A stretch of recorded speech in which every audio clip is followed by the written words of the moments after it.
આજે સમગ્ર દેશમાં 12મા આંતરરાષ્ટ્રીય યોગ દિવસની ઉત્સાહભેર ઉજવણી કરવામાં આવી રહી છે.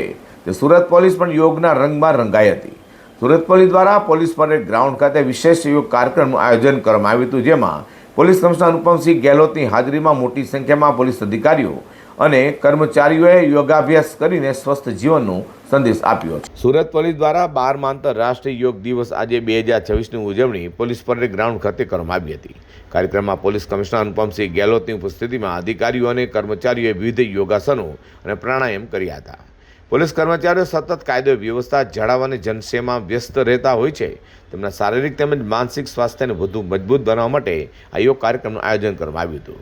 યોગ દ્વારા શરીર, મન અને આત્મા વચ્ચે સંતુલન સ્થાપિત થાય છે.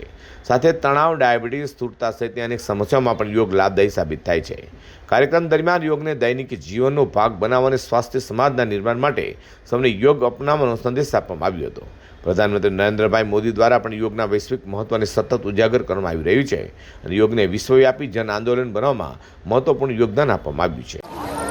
આજે 12મા આંતરરાષ્ટ્રીય વિશ્વ યોગ દિવસ છે અને એના જ નિમિત્તે અમારા પોલીસ હેડક્વાર્ટરમાં અધિકારીઓ, જવાનો, અમારા સિનિયર સિટીઝન્સ, નાના બાળકો સ્કૂલના આ બધા યોગામાં જોડાયા. આર્ટ ઓફ લિવિંગ પરિવાર તરફથી યોગ ગુરુઓ આપણા યોગાના જો અમે લોકોને અલગ અલગ આસન કરાયા.